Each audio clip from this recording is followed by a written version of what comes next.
Hello students, कैसे हो आप? बहुत अच्छे, बहुत बढ़िया। बच्चों, आज फिर आपके उस्मानी सर इलेक्ट्रिक फील्ड पर और कुछ मटेरियल्स लेके आए हैं। क्योंकि इलेक्ट्रिक फील्ड, मैंने पहले कहा था कि इलेक्ट्रिक फील्ड पर पहले थ्योरी एंड आइडियाज़ होगा, यानी जिसको हम लोग बेसिक कॉन्सेप्ट्स कहते हैं, जो 12th के एग्ज़ाम के लिए, बोर्ड एग्ज़ाम के लिए होता है। उसके बाद फिर इसी इलेक्ट्रिक फील्ड पे दूसरा सेक्शन होगा हमारा, जिसमें स्पेशली नीट बेस्ड न्यूमेरिकल्स होता है। तो बच्चों, हमारा जो पहला सेक्शन है इलेक्ट्रिक फील्ड का, जो आपने मेरा कुछ वीडियोस अपलोड किया हुआ है, अगर आपने इसको सब्सक्राइब कर रखा है तो वो सारे आपके सामने होगा, आप उसको देख रहे होगे, आप उसको समझ पा रहे होगे। अगर कहीं भी आपको डाउट है तो आप कमेंट सेक्शन में आके मेरे से पूछ सकते हो, हमारा टीम उसको जवाब देने की कोशिश किया जाएगा। तो इलेक्ट्रिक फील्ड से जो हमारा यहाँ पे बेसिक कॉन्सेप्ट्स पर अगला क्लास है आज के दिन, वो क्लास होगा हमारा electric field due to system of point charges. बच्चों, कुछ स्टूडेंट्स कह रहे हैं कि सर आप कुछ हिंदी में भी इसको लेके आइए। तो बच्चे, इसका मैं हिंदी में लिख देता हूं। इसको हम लोग हिंदी में कहते हैं बिंदु आवेशों के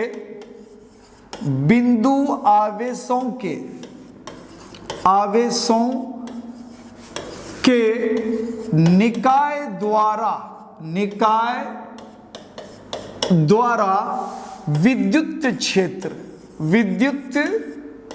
क्षेत्र, ये उसका हिंदी अनुवाद हुआ। और इसको हम लोग सिंपल भाषा में प्रिंसिपल ऑफ सुपरपोजिशन कहते हैं, और हिंदी में इसको अध्यारोपण का सिद्धांत कहते हैं। अध्यारोपण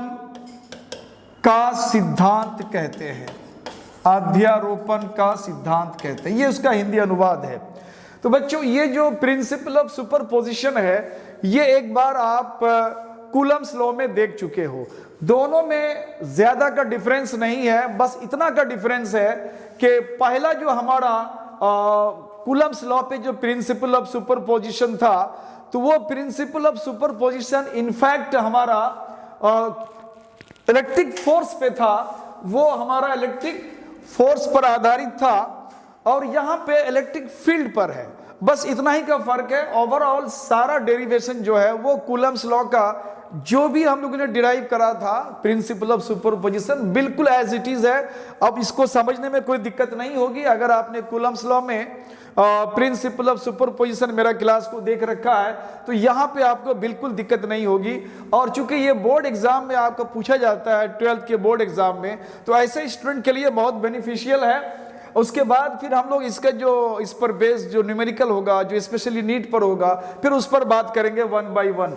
तो सबसे पहले हम लोग इसको थोड़ा सा क्लियर कर लें कि जो प्रिंसिपल ऑफ सुपरपोजिशन है, या इलेक्ट्रिक फील्ड किसी पॉइंट पर जो हम निकालते हैं पॉइंट चार्जेस के सिस्टम। देखो बच्चों, जब सिस्टम वर्ड इस्तेमाल करते हैं ना, तो सिस्टम का मतलब होता है एक ही काम को करने के लिए मोर देन वन फैक्टर्स, मोर देन वन, यानी एक से ज्यादा अगर है तो वहां पे हम लोग सिस्टम वर्ड यूज करते हैं। इसका मतलब हमारे पास जो यहाँ पॉइंट चार्ज की बात हम कर रहे हैं, तो ये पॉइंट चार्ज हमारा मोर देन वन है। मोर देन वन का मतलब है at least 2, 3, 4, 5 whatever up to n तक नंबर ऑफ पॉइंट चार्ज कुछ भी हो सकता है, उसको हम लोग सिस्टम ऑफ पॉइंट चार्ज कहते हैं। तो पहले ये शब्द हमको क्लियर होना चाहिए। दूसरी बात, जब हम इलेक्ट्रिक फील्ड की बात करते हैं तो दिमाग में एक चीज रखना है कि मैंने पहले ही कहा था कि इलेक्ट्रोस्टैटिक फोर्स जो होता है, कूलम फोर्स जो होता है, वास्तव में हकीकत में ये फील्ड फोर्स होता है, यानी ये कांटेक्ट फोर्स नहीं होता है। फर्ज करो, सपोज दैट कोई चार्ज अगर है यहाँ पे Q, मे बी कि इसका इतने रेंज तक इसका फील्ड अगर काम करता है, वैसे प्रैक्टिकली उसका रेंज स्पेसिफाइड है। थ्योरेटिकली मैंने कहा था कि किसी भी चार्ज का जो इलेक्ट्रिक फील्ड का रेंज होता है वो अप टू इन्फिनिटी होता है, उसको हम लिमिट नहीं कर सकते कि कहां तक होगा। फिर भी हमने कहा कि इस चार्ज के इलेक्ट्रिक फील्ड में कोई चार्ज अगर Q0, जो टेस्ट चार्ज का नाम हम लोग दे रखा है इसको, टेस्ट चार्ज, जब ये टेस्ट चार्ज, जिसको हिंदी में जांच आवेश कहते हैं, और जिसका ये इलेक्ट्रिक फील्ड होता है, उसको हम लोगों ने नाम दिया है सोर्स चार्ज। तो ये सोर्स चार्ज है, और जो इलेक्ट्रिक फील्ड को फील करेगा, डिटेक्ट करेगा, जांच करेगा, उसका नाम टेस्ट चार्ज है। और ये चार्ज बहुत छोटा होता है। बहुत छोटा होने की वजह यह है कि इसका अपना इलेक्ट्रिक फील्ड नहीं होना चाहिए, और इसका अपना इलेक्ट्रिक फील्ड होगा और इसके इलेक्ट्रिक फील्ड में जब कोई टेस्ट चार्ज आता है तो ये चार्ज उस पर फोर्स अप्लाई करता है दूर से ही, इसलिए इसको हम लोग नॉन कांटेक्ट फोर्स कहते हैं, कांटेक्ट में, संपर्क में नहीं आता है। तो अब ये देखना है कि टेस्ट चार्ज को ये चार्ज रिपेल करेगा या अट्रैक्ट करेगा। अगर हमने इसको पॉजिटिव चार्ज ले रखा है तो ऑब्वियसली इसको हमेशा रिपेल करेगा, क्योंकि टेस्ट चार्ज हमारा ऑलवेज पॉजिटिव होता है। तो ये एक बेसिक कॉन्सेप्ट है जो हमारा इलेक्ट्रिक फील्ड का होता है, वो तो क्लियर होना चाहिए। अब यहाँ पे अगर हम इलेक्ट्रिक फील्ड की बात करेंगे, जहां पे ये हमारा टेस्ट चार्ज है, हम चाहते हैं कि इस चार्ज के कारण इस पॉइंट पर इलेक्ट्रिक फील्ड का जो वैल्यू होगा, इस चार्ज के कारण अपना ही इलेक्ट्रिक फील्ड के इस पॉइंट पर जो इलेक्ट्रिक फील्ड का वैल्यू होगा, तो ये चार्ज और ये चार्ज के बीच जितना फोर्स है, उस फोर्स को हम लोग टेस्ट चार्ज के मैग्नीट्यूड से डिवाइड कर देते हैं। तो इस वैल्यू को हम लोग इलेक्ट्रिक फील्ड कहते हैं, या इलेक्ट्रिक फील्ड स्ट्रेंथ कहते हैं, या इलेक्ट्रिक फील्ड इंटेंसिटी कहते हैं। तो बहुत सारे नाम से जाने जाते हैं, लेकिन सिंपली हम लोग इसको इलेक्ट्रिक फील्ड कहते हैं और इसे इसको रिप्रेजेंट करते हैं। तो लास्ट क्लास तक हमने इतना तक क्लियर कर रखा है। अभी हम लोग जो देखेंगे कि एक कोई पॉइंट चार्ज होगा किसी एक पॉइंट पर, और उस पॉइंट चार्ज को मोर देन वन चार्जेस यानी सिस्टम ऑफ चार्जेस उस पर फोर्स अप्लाई करेगा। तो थोड़ा सा इसको समझने के लिए हम लोग करते क्या है, या तीन एक्सिस को हम लोग फॉर्म करते हैं। यहाँ पे तीन एक्सिस ले लेते हैं, ये हमारा तीन एक्सिस में से एक एक्सिस ये है, दूसरा ये है और तीसरा ये है। इसका नाम दे दिया हमने X axis, this is Y axis and that is Z axis, this is origin. Suppose that कि हमारे पास एक चार्ज है, छोटा सा चार्ज है, यहाँ पे इस जगह में चार्ज है जिसको हम यहाँ पे क्यू नॉट कहते हैं। इस चार्ज को हम क्यू नॉट कहते हैं। यहाँ पे हमारा एक चार्ज है क्यू नॉट। ओरिजिन से इसकी दूरी को स्पेसिफाइड करने के लिए हम लोग यहाँ से इसको मिला देते हैं। अब इस क्यू नॉट चार्ज को ओरिजिन से उसका डिस्टेंस और उसकी डायरेक्शन, कि ओरिजिन से ये चार्ज किधर है, यहाँ है, इधर है, इधर है, किधर है, ये दोनों अगर दर्शाता है तो इसको हम लोग बोलते हैं पोजीशन वेक्टर। तो इस पोजीशन वेक्टर को हम लोग आर नॉट कहते हैं। अब ये चार्ज जो है हमारा क्यू नॉट, इसको स्पेशली हम टेस्ट चार्ज के नाम से जानेंगे, दिस इज टेस्ट चार्ज। अब यहाँ पे इस टेस्ट चार्ज पर more than one point charges मिल करके इस पर फोर्स अप्लाई करेगा। अब उन चार्जेस को हम नाम दे देते हैं यहाँ पे Q1, this is Q2 and that is Q3। इस तरह से अप टू यहाँ पे इसका नाम दिया हमने Qn। तो ये जो हमारा चार्जेस है, ये सारे चार्जेस को हम सोर्स चार्ज बोलेंगे और Q नॉट को हम टेस्ट चार्ज बोलेंगे। तो ये जो सारे चार्जेस है, इन चार्जेस का ओरिजिन से हम डिस्टेंस और उसका डायरेक्शन दोनों को दर्शाने की कोशिश करेंगे और इसको हम लोग बोलेंगे पोजीशन वेक्टर। और सिंबॉलिकली Q1 है तो इसके पोजीशन वेक्टर को हमने R1 दिया, और Q2 का R2 दिया, Q3 का R3 एंड Qn का Rn कर दिया। These are the position vector, यानी इसको हिंदी में स्थिति सदिश कहते हैं। अब ये सारे चार्जेस जिसका नाम हमने टेस्ट सोर्स चार्ज दिया, ये सारे सोर्स चार्ज इस टेस्ट चार्ज पर फोर्स अप्लाई करेगा। तो हम लोग देखते हैं कि फोर्स किस तरह से अप्लाई करेगा।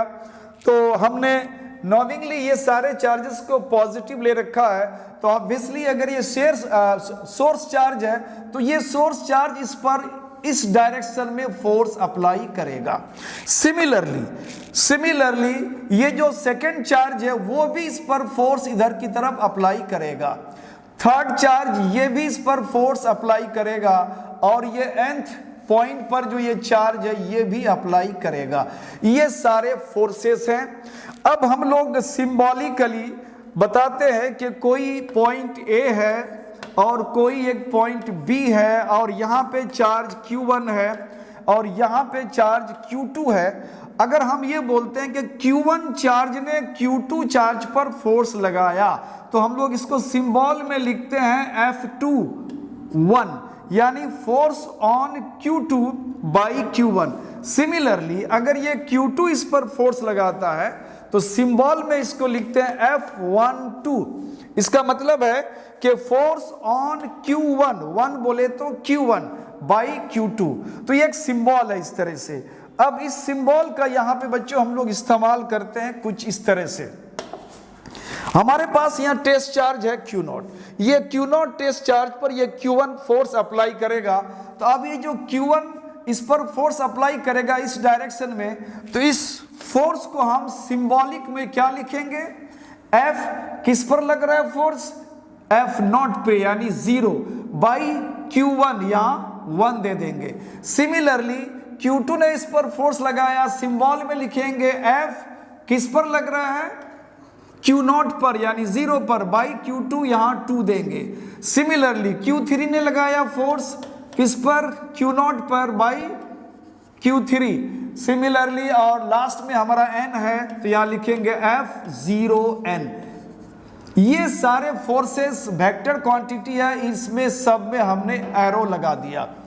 तो ये सारे फोर्सेस उस चार्ज पर काम करता है, टेस्ट चार्ज पर। अगर हम सिंबॉलिक में फोर्स का वैल्यू निकालेंगे F01, तो ये फोर्स जो लग रहा है, ये फोर्स दोनों चार्ज के बीच लग रहा है। फोर्स का मतलब है यहाँ कूलम फोर्स। कूलम फोर्स की जब बात करेंगे बच्चों, तो दोनों चार्जेस का प्रोडक्ट हो जाएगा Q1 Q0 upon distance square. देखो बच्चों, ये दोनों पॉइंट्स के बीच में Q1 Q0 के बीच का डिस्टेंस हमें निकालना है। तो बच्चों यहाँ पे जो ये हमारा प्रिंसिपल ऑफ सुपरपोजिशन है, तो इसमें बहुत सारे कॉन्सेप्ट्स आपको क्लियर होना चाहिए। उस कॉन्सेप्ट्स में हमारा आता है वेक्टर एडिशन, उस वेक्टर एडिशन में आता है हमारा पोजीशन वेक्टर और डिस्प्लेसमेंट वेक्टर। ये दो चीज यहाँ आ जाएगा, डिस्प्लेसमेंट वेक्टर। बच्चों जब कोई टॉपिक आप पढ़ते हो तो उस टॉपिक में कंसर्न जितनी सारी कॉन्सेप्ट्स है, इन सब का आइडिया होना चाहिए, कॉन्सेप्ट्स बिल्कुल क्लियर होना चाहिए। अगर ऐसा है तो फिजिक्स आपको बहुत आसान भी लगेगा और पढ़ने में बिल्कुल शौक भी आएगा, अच्छा भी लगेगा। अगर कॉन्सेप्ट्स कहीं ना कहीं आप लूज करते हो तो आपको हर एक स्टेप में परेशानी फेस होगा और लगेगा कि नहीं ये बहुत बर्डनसम है, बहुत बोझ लगता है। तो सब्जेक्ट्स को बोझ नहीं बनने देना है। तो अब यहाँ पे Q1 एंड Q0 के बीच का डिस्टेंस निकालेंगे। तो बच्चों यहाँ ओरिजिन से मैं थोड़ा यहाँ क्लियर कर दूं।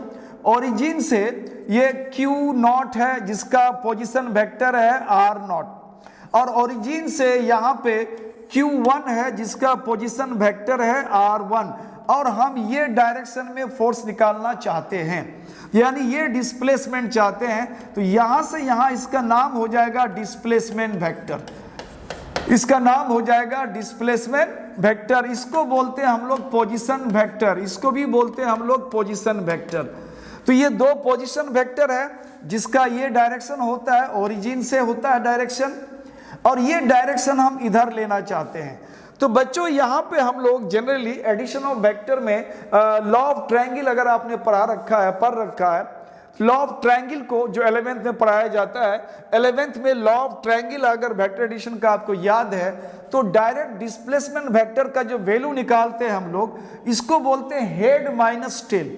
हेड माइनस टेल का मतलब होता है जब भी कोई दो पॉइंट के बीच में हम वेक्टर दिखाने की कोशिश करते हैं, बोलते हैं वेक्टर A to B। तो यहां पे हम इसको सिंबल में ऐसे लिखते हैं A to B। इस A को हम लोग बोलते हैं इनिशियल पॉइंट, प्रारंभिक बिंदु, इनिशियल पॉइंट, और B को बोलते हैं यहां पे टर्मिनल पॉइंट, टर्मिनल पॉइंट।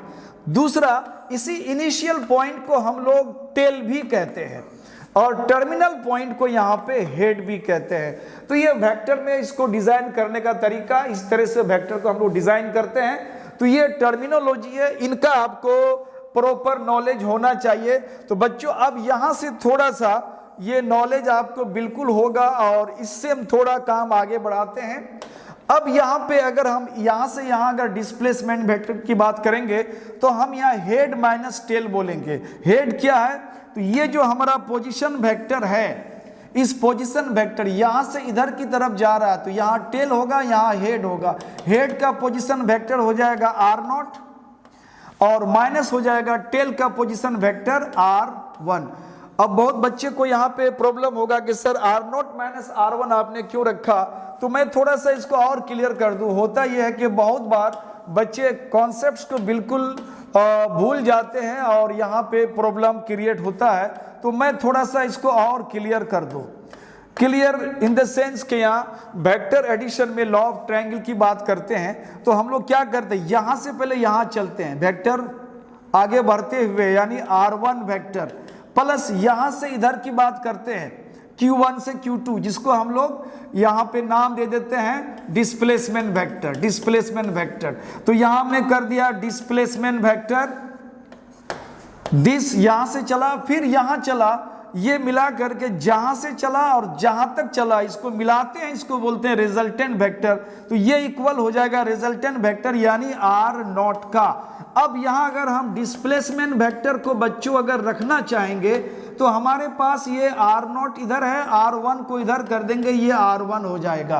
यानी हमने यहां से यहां तक इस वेक्टर को जानने के लिए law of triangle vector addition का इस्तेमाल करा। तो अब यहां पे इतना काम हम नहीं करेंगे, डायरेक्ट वेक्टर का यूज करेंगे। देखो फाइनली हमारा क्या आया, यहां से यहां तक इधर की तरफ जाना है हमको। तो जब ये इधर की तरफ जाता है तो अब यहां देखो ये वेक्टर क्या आ गया, इस पॉइंट का पोजीशन वेक्टर जिसको हम हेड बोलते हैं और इस पॉइंट का पोजीशन वेक्टर जिसको हम टेल कहते हैं। तो डिस्प्लेसमेंट वेक्टर डायरेक्ट निकाल लो आप, जिसको हम हेड माइनस टेल कहेंगे। बाकी ज्यादा कुछ नहीं करना है और ज्यादा कुछ कॉन्सेप्ट्स के पीछे से दोहराने की जरूरत भी नहीं है, इसको आप याद रख लो, हेड माइनस टेल। तो अब यहां के लिए हम इस दूरी को क्या लिखेंगे, हेड माइनस टेल, इसका पोजीशन वेक्टर r0, ये हेड हो जाएगा क्योंकि इधर आ रहा है, और ये टेल हो जाएगा r1 यानी r0 माइनस r1। ये वेक्टर हो गया। क्योंकि ये जो डिवाइड होता है ये डिस्टेंस का स्क्वायर होता है, डिस्प्लेसमेंट का स्क्वायर नहीं होता है। डिस्प्लेसमेंट वेक्टर क्वांटिटी होता है जिसमें डायरेक्शन होता है एरो से, और डिस्टेंस ये स्केलर क्वांटिटी है जो सिर्फ मैग्नीट्यूड होता है। तो मैग्नीट्यूड के लिए हम यहाँ मोड का साइन इस्तेमाल करेंगे। ये अब डिस्टेंस हो गया, अब इस पे स्क्वायर कर देते हैं। तो यहां से हमको वेक्टर फॉर्म में, स्केलर फॉर्म में वैल्यू आया, लेकिन हमको वेक्टर फॉर्म बनाना है। क्योंकि फोर्स को हमने वेक्टर में रखा है तो हम लोग यहाँ यूनिट वेक्टर का इस्तेमाल करते हैं। यूनिट वेक्टर कैसे निकालेंगे बच्चों, यहां से जब इधर की तरफ आते हैं, r1 से r0 की तरफ जाते हैं, तो यहां लिखेंगे r1 से r0 की तरफ यानी 1 0, और इसमें लगा दिया हमने कैप। हम शॉर्ट में ऐसे भी लिख सकते हैं, या अगर उसको और क्लियर चाहते हो r1 to r1 से लेकर के r0 की तरफ अगर इसको वेक्टर बनाना चाहते हैं तो इनफैक्ट ये हमारा डिस्प्लेसमेंट वेक्टर हो जाएगा हेड माइनस टेल यानी r0 माइनस r1। अब अगर इसको हम यूनिट वेक्टर बनाना चाहेंगे तो वेक्टर में बच्चों 11th क्लास में हमने ये बता रखा है। अगर आप उसको पढ़ा है तो आप देखा होगा, कुछ वीडियोस भी हमारा पहले डाला गया था, आप उसको अगर देखा होगा तो आपको पता होगा कि इसको जब यूनिट वेक्टर बनाते हैं किसी भी वेक्टर को, तो उसी वेक्टर को उसके मॉडुलस से डिवाइड कर देते हैं। तो ये हमारा बन जाता है यूनिट वेक्टर ए कैप। यानी इसको अगर हम यूनिट वेक्टर बनाना चाहेंगे तो हम इसको फर्दर क्या करेंगे कि इसी वेक्टर को, यानी इस वेक्टर को इसी के मोड से डिवाइड कर देंगे। तो ये हो जाएगा r10 कैप जो हमने यहां लिख रखा है। और इसको क्लियरिटी चाहते हो तो ये r0 minus r1 upon r0 minus r1, ये मोड, ये जो वैल्यू है किसी वेक्टर को उसी वेक्टर के मोड से डिवाइड करो तो ये यूनिट बन जाता है। यानी ये भी यूनिट वेक्टर बन गया, ये भी बन गया। इनको और इनको शॉर्ट में हम ऐसे लिख सकते हैं। यानी इस वेक्टर को इतना लंबा नहीं करके आप संक्षिप्त में, शॉर्ट में ऐसा लिख सकते हो। तो हमने इसी का यहाँ यूज किया बच्चों। तो आप इसको आप देख रहे हो, आप इसको हम लोग आगे चलते हैं इस तरह से। अब अगला फोर्स अगर बात करेंगे Q2 का, उसी तरह से Q2 फोर्स भी, Q2 जो अपना फोर्स लगाएगा वो भी हम निकाल सकते हैं। फिर हम बात करेंगे Q3 का, बिल्कुल Q3 भी उसी तरह से फोर्स अप्लाई करेगा, लेकिन हम लोगों को यहाँ पे चाहिए इलेक्ट्रिक फील्ड। इलेक्ट्रिक फील्ड का मतलब है कि जो हमारा टेस्ट चार्ज है उस चार्ज से हमको डिवाइड करना पड़ेगा। तो हमने इसको डिवाइड करा Q0 से और इसका नाम हो गया इलेक्ट्रिक फील्ड। इलेक्ट्रिक फील्ड चूंकि Q1 ने अप्लाई करा तो सिंबल में इसको E1 देते हैं, और हमने फोर्स को डिवाइड करा Q0 से। इस फोर्स को भी अगर हम Q0 से डिवाइड करेंगे तो Q0 कैंसिल हो जाएगा। तो बच्चों ये हो जाएगा Q1 upon R0 minus R1 whole square R10। 10 नहीं बोलना बच्चे, इसको R10 यूनिट वेक्टर है। यूनिट वेक्टर का कॉन्सेप्ट ये भी है कि यूनिट वेक्टर कभी भी किसी के वैल्यू को चेंज नहीं करता है। यूनिट वेक्टर केवल डायरेक्शन बताता है कि ये फोर्स किधर लग रहा है। अब हम लोग सिमिलरली कर देंगे, क्या लिखेंगे, E2 लिखेंगे। तो अब क्या लिखेंगे के Q2 अपॉन, अब इसको R0 तो फिक्स है, अब इसके लिए R2 हो जाएगा, होल स्क्वायर हो जाएगा, और सिंबल में यहां लिखेंगे 20, चूंकि 0 फिक्स हो जाएगा क्योंकि हर एक फोर्स Q0 पर लगा रहा है। इसी तरह से अगर हम nth इलेक्ट्रिक फील्ड की बात करेंगे तो KQN upon R0 minus RN whole square और RN0। ये सारे जो पॉइंट चार्जेस है जिसको हम सोर्स चार्ज कहते हैं, ये सब ने मिलकर के अलग अलग इंडिविजुअली इस चार्ज के वाले पॉइंट में इन लोगों ने फोर्स लगाया, और उन फोर्सेस को हमने उन्हीं टेस्ट चार्ज से, जिस टेस्ट चार्ज पर हमको चाहिए फील्ड, डिवाइड करा। तो इस तरह से हमको इलेक्ट्रिक फील्ड मिल गया। अब इन सारे इलेक्ट्रिक फील्ड को हम जोड़ेंगे, क्योंकि ये सारा वेक्टर क्वांटिटी है, और वेक्टर क्वांटिटी को ऑलवेज हम लोग वेक्टर एडिशन से जोड़ते हैं, वहां पे अलजेब्रिक मेथड का इस्तेमाल नहीं करते हैं। आप बोलेंगे इस पॉइंट पर जो टोटल हमारा चार्ज है वो सब मिल करके, टोटल चार्ज जो मिल करके उस पर फोर्स अप्लाई करा, उसको हम रिजल्टेंट फोर्स के नाम से जानते हैं, और उसको हमने इलेक्ट्रिक फील्ड में कन्वर्ट कर रखा है, तो नाम होगा resultant electric field. Resultant electric field, और ये हो जाएगा E equal to vector sum E1 plus E2 plus इस तरह से अप टू En। अब बच्चों ये सारे फोर्सेस को हमने जोड़ने का काम करा। तो अब देखो जिसको हम ऐड कर रहे हैं इनमें कुछ कॉमन वैल्यू आ रहा है क्या? तो कॉमन वैल्यू कुछ नहीं है, केवल यहाँ पे के सब में कॉमन आ रहा है। तो हमने सबका के कॉमन आउट करा। अब के हमने कॉमन ले लिया सबका। अब इसमें हमारा क्या रह गया है, Q1 upon this, Q2 upon that, ये सारे वैल्यूज को हम सेट करेंगे। Q1 upon R0 minus R1 whole square R10 cap. इसी तरह से Q2 upon R0 minus R2 whole square R20 plus, और लास्ट में Qn upon R0 minus Rn whole square Rn0। ये कैप, ये हमारा टोटल इलेक्ट्रिक फील्ड आ गया, resultant electric field आ गया। आपको यहां तक करना है। क्वेश्चन जब ये पूछा जाएगा तो ये कंप्लीट आपका क्वेश्चन यहां पे आ जाता है। कभी कभी हम लोग इसको और छोटा दिखाने के लिए समेशन का यूज करते हैं।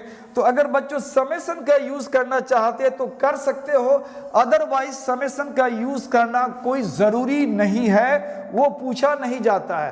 तो अगर आप करना चाहते हो तो बिल्कुल कर सकते हो, कर दो इसको। अब ये हो जाएगा यहाँ पे हमारा के। अब यहाँ पे देखना है कि वैल्यू कौन चेंज कर रहा है, Q1 Q2 Q up to n। तो हमने Q के साथ यहाँ I लगा दिया।